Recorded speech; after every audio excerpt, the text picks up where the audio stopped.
Hello, greetings, this is Gilles Mention. I just wanted to come and say hello today, as I am guided to continue to do those videos about offering understanding and aspects of wisdom, as I believe there is a great awakening that is happening slowly but surely all around the world, and we are about to break through.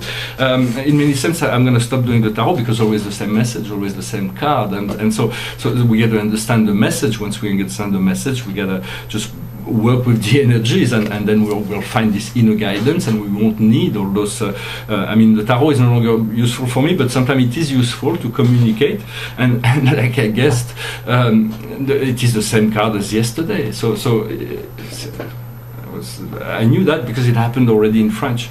And here we have the harvest, although they are interworded in relation to the last video. So it is the time of harvest. There is no more need for me to offer any more. It is about enjoyment, about receiving this, and what is in the invisible world is the seer. It is the sage of wand. It is all this wisdom that will come into the physical plane. Right now, it is it's still in the early stage. It is in the coming together of that great energy, that fulfillment that we're looking for.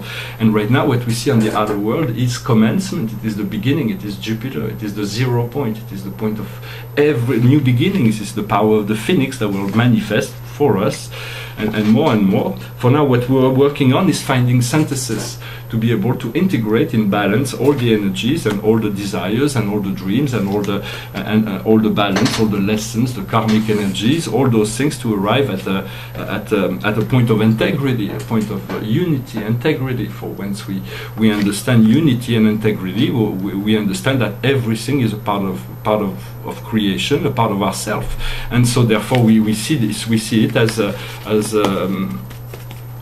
just an independent element, rather than being subjected to their outer forces. It is about finding the inner light, the inner force, the inner strength, the inner authority, because we have to reconsider. We are called to reconsider a lot of things about beliefs and society at this point. And so in many sense, I was talking about this elevator of consciousness, where we live in the ground floor and we want to try to get to the first floor. Of course, we want to go to the penthouse. We want to check it out as high as we can in order to, in consciousness, whatever is permitted for us. But in many sense, we want to evacuate the ground floor. We want to move in permanently on the first or second floor, so we'll feel a lot better, because sometimes there is floods on the ground floor, and so humans live mostly on the ground floor, and sometimes we feel like we are like even underground. We're living into underground sub-layers or something.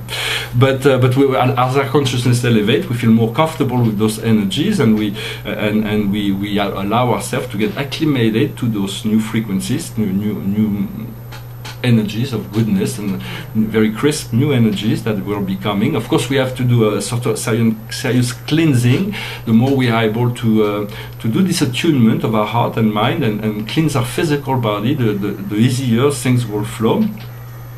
I was saying that God delegated everything. I'm just trying to share ideas of sorts and about in relationship to what I know, in order to clarify certain ideas about my beliefs in what is a creator principle and some of his thoughts, but that God has delegated everything except the power that he controls all things.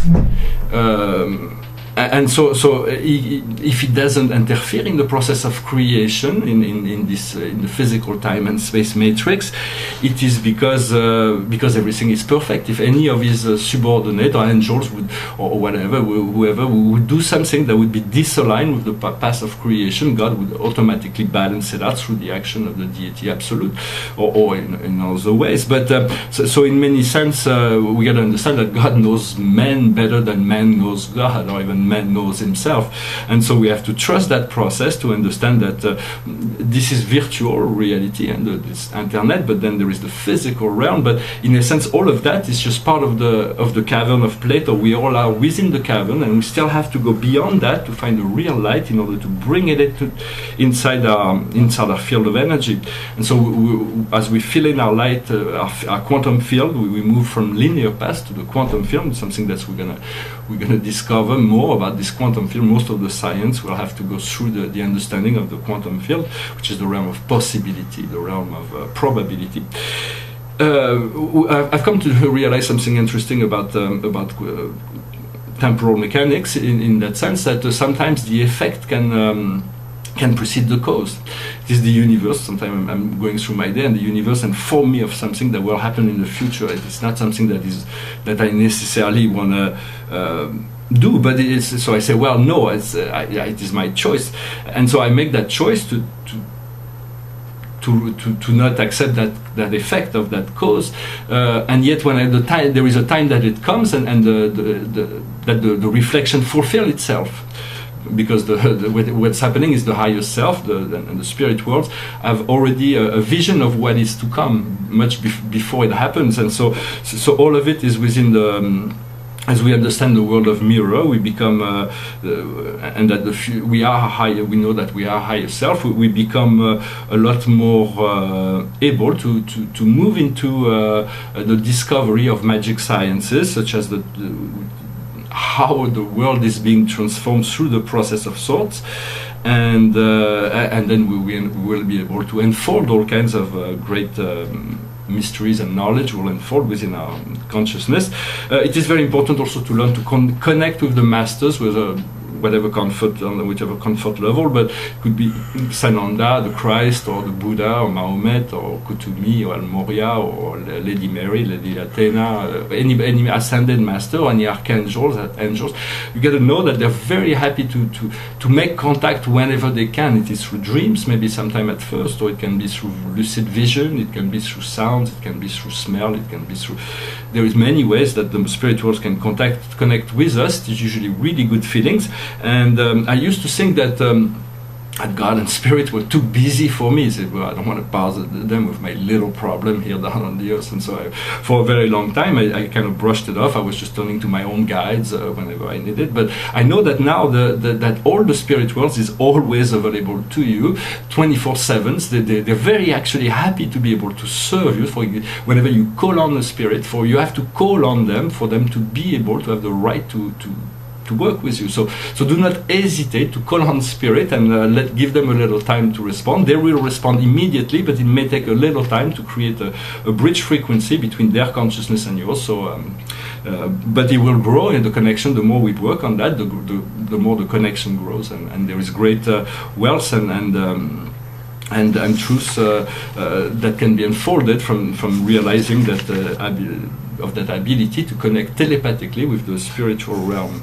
And just a last thought, I wanted to say that personally I love beautiful things, paintings and all things, but there's this false croyance, beliefs in the world that some people have, that the point of existence is to accumulate things, a lot of things before they die, and then they think they win something at the end because they've accumulated, spent their life accumulating things. But in essence, there is only the progress of soul that is important. So somebody who has spent his life doing good to animals will gain a lot more than somebody who has spent his life becoming the richest, the most rich man in the world. So in many sense, there is all kinds. This is what is an illusion, to say, but it is not the thing themselves. For I love beautiful things, and I love all the things of the earth. Yet it is the attachment to those things that can create suffering. Because if we attach to the desire, then when we don't have it, we suffer. And so it is the detachment from all those things that allows you to receive all those things that you really want, that makes your life good and comfortable. That will increase the ability to know that all things, money and all things, come from the eternal source, the divine light that we're all connected to, and that is a true and essential nature. So as we connect to that, we reopen the flow of love, light, but also financial prosperity, all the things that make our life good as well. Well, I hope this message was interesting for you. I wish you a wonderful day, and I'll talk to you soon. Namaste.